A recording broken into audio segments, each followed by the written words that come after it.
My name is Rob Skeoch, and I'm a retired photographer, and I still love to go out shooting pictures. And the genre of photography I'm doing right now is black and white film. And I'm just talking about shooting black and white film, and I get great joy and just love to do it. I love to go out with a camera and a couple of rolls of film, take some pictures. That's what I love to do. Now, I was in the Alberta Rockies, and I'm shooting the mountains, and I'm working mostly with a Hasselblad. I've got 35 mil as well, but I'm shooting with a Hasselblad, and I'm just experimenting and learning and trying to gain knowledge about landscape photography. And one way to do that is by being successful with making good pictures, and another way is by being unsuccessful and failing and taking lousy pictures. Those are kind of the two options. Now, I'm always trying to learn what filters will do, colored filters on my black and white film. I'm shooting with a Hasselblad. I've got a 50 mil lens, and I've got a few filters that I'm going to try, and I'm mostly looking at what the sky is doing. It's a blue sky with white clouds. If you shoot it basically on black and white film, it's the white clouds and the sky is going to be kind of white. You're not going to really see any great separation. But if I use a filter, maybe I can. So this is what I'm trying to learn. And I've learned before, I believe, that in the mountains, the effect of filters is greater because you're a little bit higher up. The altitude seems to make a difference in how dark the sky goes with your filter. So this is a roll of Delta 100. The first frame or two, no filter. And then I went with an orange filter, and I opened up accordingly. And then I did 2 frames with a red filter. And now I am going to shoot the rest. I'm going to put a spacer in, and then I'm going to shoot with the green filter. Try to see what it does to those trees. Firstly, this is the shot with no filter. So Delta 100, no filter, 50 mil on the Hasselblad. And you know what? I'm surprised there's as much blueness in the sky, darkness in the sky as there is. The picture on the screen looks a lot more contrasty than the print that I'm holding in my hand. And my mode of operation is shoot the black and white film on real film, not a C41 process, shoot it on a black and white film, process it at home, make darkroom prints, and then scan the prints. And of this system that I use, the fall down is the scanning. The scanner is average, but they seem a little contrasty on the screen, but not so much the print in my hand. Anyways, I'm holding an 8x10, and you know what? I'm surprised that there's as much darkness in the skies as there is.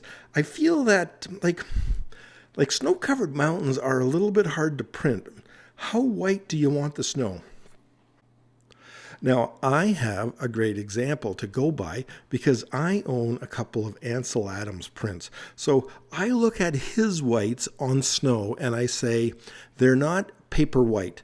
They are down a little bit of detail. There's a little bit of detail in them. So when I make my own prints, not that my work is like Ansel Adams. Like, I'm not trying to be confusing anyone here that to think that my work has anything to do with his work. However, I do look at his print and I say, okay, I need to get a little bit of detail in that snow. The sun is shining on it. It's white snow, but it's not what I would call paper white. So it's not as white as the border that got no exposure in the darkroom. So that's the first thing. But overall, no filter, I think it works pretty good. Now this second shot is with a orange filter. When you look at it, it looks orange. Technically, they call it deep yellow, but it looks orange to me. And I use B+W, so this is a B+W 040 orange filter. Now, you don't have to use B+W. That's a good brand, but there's a lot of great brands.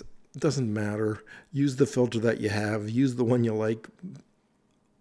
Use the one that the store has that they can sell you. But this is an orange filter. It looks orange when you look at it. I do have yellow filters, B+W 022, but I don't have it in the filter size for this lens. So this is the orange filter. It looks orange when you look at it. And it has darkened the sky noticeably compared to the no filter, as you would expect. So the sky is darkened. which means that the clouds separate better. The white clouds, they stay white, and the sky itself, the blue sky, goes darker. The rest of the picture doesn't really seem to change that much, but it's all about the sky, darkening the sky. So this is the effect with an 040 orange filter. Now when I switched from the no filter to the orange filter, I had to open up 2 stops. So 2 stops exposure compensation. And now I've switched to the red filter. It looks red when you look at it. It's, again, mine are B+W. It doesn't matter what brand, but mine's an 090 red filter. And you would expect it to really, really darken the skies, which I think it has in this photo with the red filter. So no filter, the blue sky is pale and white. Orange filter, and that's the filter I use the most, is the orange, and the sky has darkened a bit. It's satisfactory. The clouds are still white. And then if you want to really go to the extreme, the 090 red filter, now it's really got a dark sky. And with those white clouds, they pop right off. So that's kind of what the effect that you're looking at. Now let me tell you about the final filter that I used. Now the fourth and final filter that I used in this little experiment is a green filter. So it looks green to the eye. And I never use a green filter, but people have saying, oh, you should use a green filter, try a green filter. Let's see what it looks like with a green filter. So the idea with a green filter is that it's going to lighten green in the final print. And the trees could use some lightening. So again, there's some exposure compensation, filter factor, we would call it, where I've opened up a bit and I'm using this green filter. But you know what? I don't know. Maybe it doesn't work on like pine trees or coniferous trees. So they don't look any lighter to me. Maybe it works better on like green leafy trees, which I didn't try because I'm in the Rockies, there seems to be coniferous trees only. So this filter, the green, I'll need to experiment with it more because I basically don't get much of an effect. The sky's not as dark as I would want, not as dark as the red, not as dark as the orange. The sky's almost the same darkness as no filter, yet I'm supposed to be lightening the trees. I don't see that effect. So this is my little experiment. Did it work? Well, it's an exercise. It's an exercise in what does the filter do to the picture and what does it do to the exposure and what is your exposure factor. So for me, these are not prints that I love or pictures that I'm going to make murals of, but it was an experiment, a technical experiment just to see in the mountains what the filter effect would be. Now, when I'm on a road trip, obviously I don't see the results till I get home like 3 weeks later. So, I mean, I wish I knew then what I know now. I would have used the orange filter almost exclusively and a bit of red filter. And the green didn't have any effect with coniferous trees, so I'll have to try it in the summer when the leaves are out.